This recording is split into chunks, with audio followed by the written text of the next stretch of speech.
The Feathered Policeman.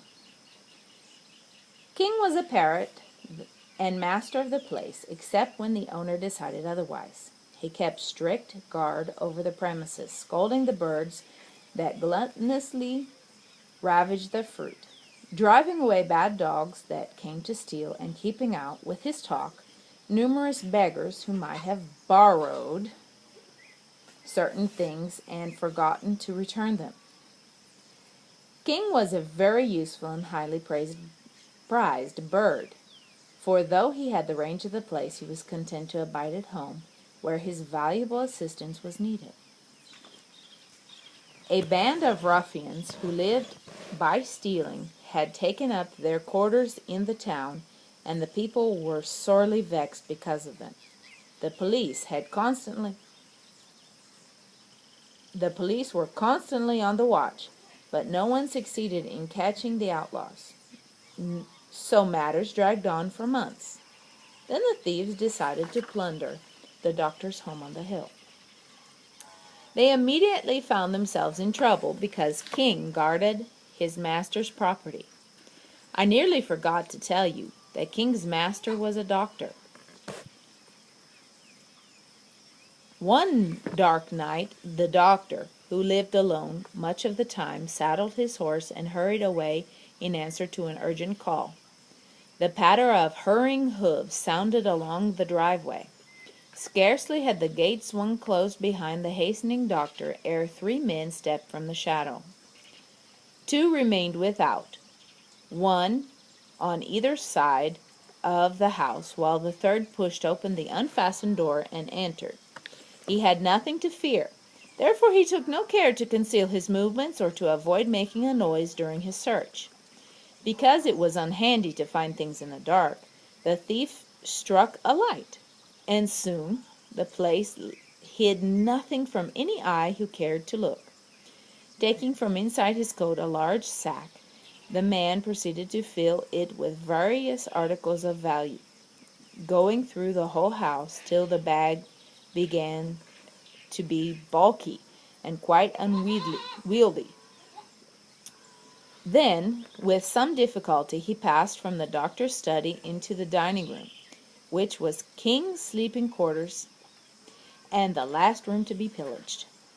As soon as the lights flared, Mr. Parrot blinked his eyes and shifted on his perch drowsily, but all at once he became alert, for the man before him was not his master. Something must be wrong. Silently he watched the intruder going around the room. The man had not seen the bird, and knew of no living thing around but himself and his 2 confederates. Just as he was about to tie the sack, having finished his pillage, a shrill voice cried angrily, "Stop it! I say, stop it! I have to shoot you." These were the words the doctor always used when rebuking his pet, and the parrot employed them now to advantage. The man stopped as though shot. He dropped the heavy sack and rushed for the door. Before he got out, King swooped down upon him and plunged his bill into the frightened man's face, tearing at the thief's left eye, so that he drew forth blood and screams of anguish.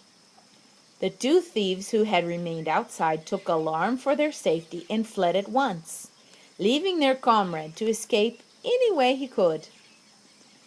With his blinded eye and other wounds inflicted by the angry parrot, the thief could hardly move for intense pain and fear.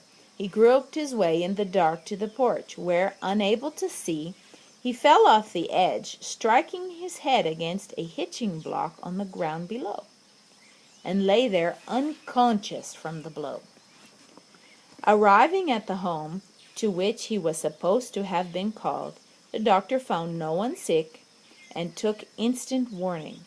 He turned his horse about and ran for his home on the hill.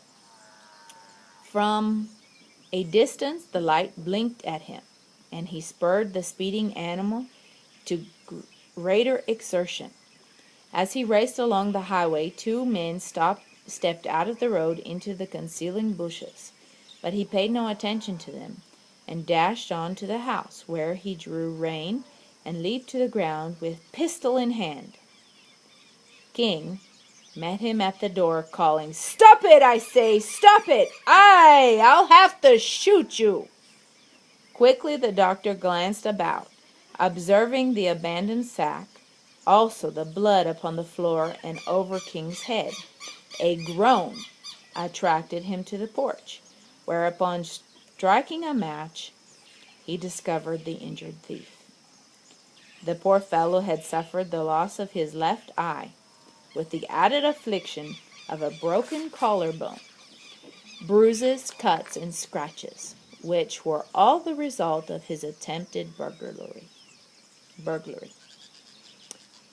The doctor dressed the wounds, and King stood close by all the while, saying, "Stop it, I say! Stop it! I'll have to shoot you!" Anger at his companions for their cowardice in deserting him led the captive thief to reveal the names of and whereabouts of all the others in his company. Thus was the whole band broken up. So you can see that King, by his faithfulness, performed an act that was not only of great service to his master, but also a great blessing to the whole town. After this thrilling experience, the doctor's fighting parrot was known far and wide as the feathered policeman.